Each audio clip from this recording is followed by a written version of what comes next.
Are you an assassin? I'm a soldier. You're neither. You're an errand boy,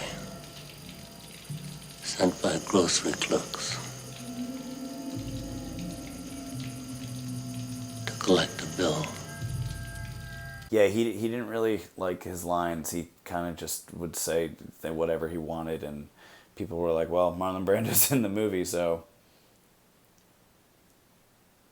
we get to put his name on the poster, right? Yeah? Alright, let him do whatever he wants.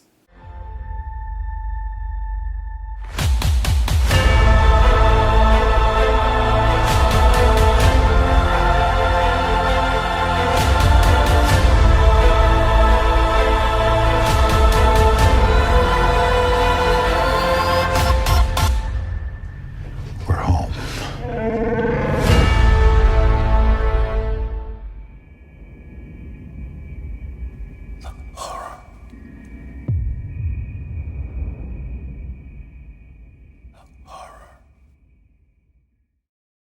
Hi guys, welcome to Keeping It Real. I'm Ryan, and today we're going to be talking about Apocalypse Now. Put on sidewalk up, sing it loud. Into the Romeo Foxtrot, shall we dance?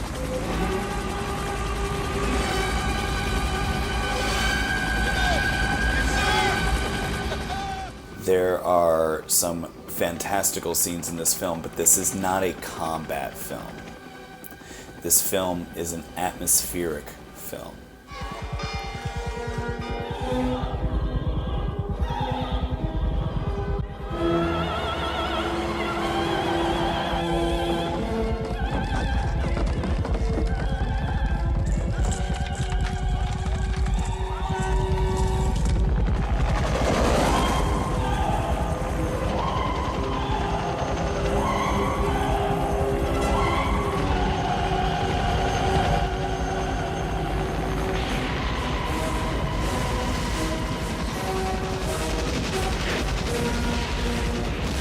Captain Willard, Martin Sheen's character, most of this movie is his journey along the way and the various stops that he makes with his crew. Yeah! And to prove it, we're gonna give you some entertainment we know you're gonna like. Miss August, Miss Sangabady, Miss May, Miss Terry Terray, yeah! And the Playmate of the Year, Miss Carrie Foster, yeah! It was originally only supposed to take 6 weeks to film. This production was hell, and I'm going to get into that in a moment. It ended up taking 16 months. You heard that right. It went from 6 weeks to 16 months. Holy shit. Now, they didn't film in Vietnam. They wanted to, actually. And the studios were like, no, you're going to die. And so they ended up filming most of this film in the Philippines because the terrain was very similar to that of Vietnam. The Filipino government was aware and accommodating. They gave them helicopters, for instance. But one of the setbacks, one of the reasons why the production of this movie was absolute hell is because the Philippines were still in combat situations and things like that with various different things were going on. I'm not going to get into the history lesson of that, but they would take these helicopters away at a moment's notice. And Francis Coppola would be like, what is going on? And then somebody would eventually relate to him, oh, they've been called away for an active combat situation. And he would be like, when are they coming back? And they're like, well, when that's over. And so then the production would halt for until the helicopters came back. Days, usually. We were in the jungle. There were too many of us, and little by little we went insane. In fact, this movie was so intense to make that they actually also have released a full-length documentary called Heart of Darkness. And in this documentary, it chronicles Francis Coppola's struggles making this movie. I don't mean to laugh. It's just like, wow, you made a documentary about how insane this movie was to make? Whew. And by the way, not a moment of this documentary, it's an hour and 35 minutes or something, not a moment of it is boring. I knew that. I have that information. Yeah. Okay, Howard, that's what I'm saying. Look, just do what I ask. When I say just explain the poem, and the reason you're explaining the But poem... see, I need to know reason. I'm telling you the reason. I can't ever talk more than a fucking sentence. It is baffling that so much went wrong. So much went wrong. The questions that I kept facing, I couldn't answer. Yet I knew that I had constructed the film in such a way that to not answer would be to fail. And by the way, Martin Sheen had a heart attack, for God's sakes, in the middle of filming and was out for several weeks, and they had to keep filming and they had to shoot around that and then go back and fill in his close-ups. My God, what a trooper, that man. Had a heart attack and came back looking better than when he left. Francis Coppola said, "You look too good." It just really goes to show you, though, that if you stick to your guns and you really take the time to focus, even when everyone's telling you, hey, you're over budget and over long. And Francis Coppola was paying for this movie himself, by the way. And the studio said, if your movie makes $40 million, we'll back your budget up. We'll give you your money back, basically. Like, if you don't make the money back, you owe us. The movie ended up grossing over $100 million in 1979. So, like, that's... Yay. So he did well. I mean, after all, look at Vietnam. Look at my movie. You'll see what I'm talking.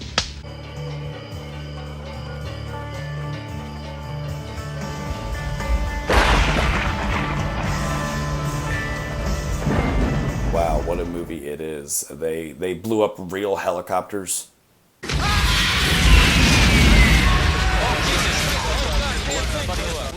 And you see that on film, it's really happening.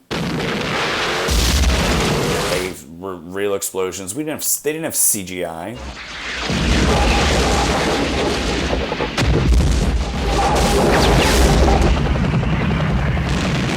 That wasn't a joke. They had pyrotechnics. I'm trying to put Tiger Bomb on this jungle's nuts. They blew shit up. They blew bridges up. They blew everything up. Go, go, go, go, go! Here! That's my shit! They were just, oh my God. They dropped real napalm.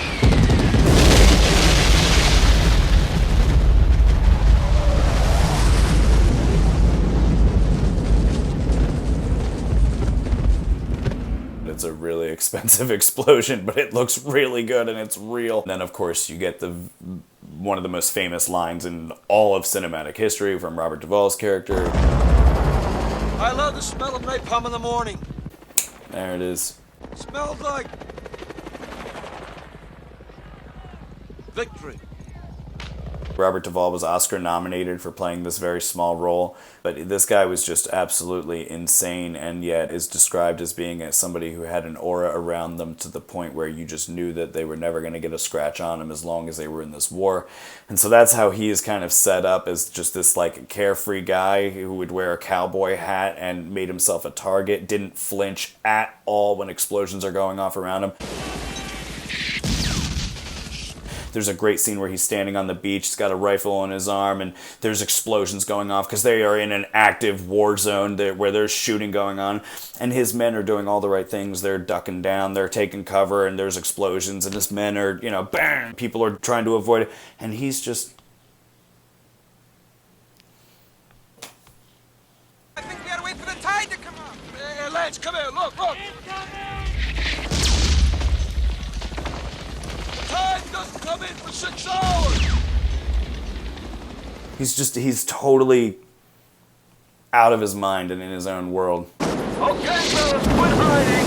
Come on! Don't you think it's a little risky for R&R? If I say it's safe to surf this beach, Captain, it's safe to surf this beach! It's a very interesting film. There's a lot of complex things that go on in this movie, and each scene is very different from the last. There's a scene where they get to the northernmost point of Vietnam where the Americans have posted up before getting into Cambodia. This is the final stand, essentially, and they keep this bridge and they keep rebuilding it, and Charlie keeps blowing it up every night, and they keep rebuilding it just so the generals can say the road is open, and this is the last line of defense essentially. And they get there and they hop off the boat real quick to try to see if they can collect some information and find the CO, maybe some fuel. And they get to the thick of it. Captain Willard takes a guy, one of his men, tripping on acid. Hey, you know that last tab of acid I was saving? Yeah. I dropped it. You dropped acid? Far out. And he has a puppy the whole time. I can't even get into that, but he's got a puppy tripping on acid, following Martin Sheen's character, Captain Willard, through this active combat zone in the middle of the night. It's insane. The only light that we get are these flares and explosions and fires that are burning. The scene is really cool, and they discover that there is no CO here, that everyone's just kind of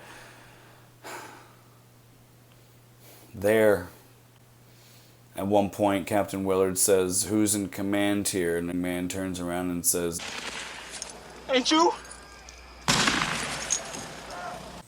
They call another young man over who has a grenade launcher. You need a flare?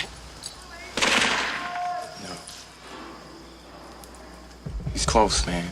Without looking, listens to a North Vietnamese soldier, yelling and screaming, and was shooting at them a moment ago, and without looking, he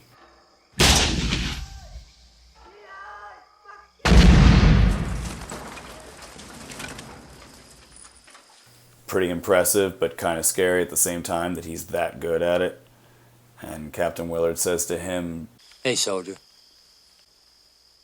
Do you know who's in command here? Yeah.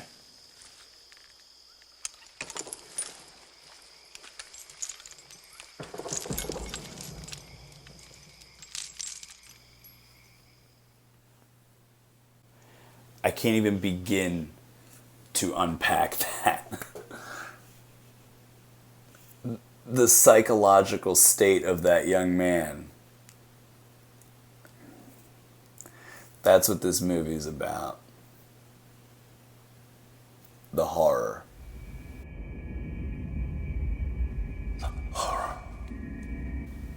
There are moments of this movie that are horrifying. Like I said a little bit earlier, you could consider this movie a horror movie from the right perspective. I mean, it's the horrors of war. It's not like literal monsters jumping out at you, but this movie is so atmospheric and makes you truly feel present and along for the ride. Very obviously, he has gone insane. This is the end.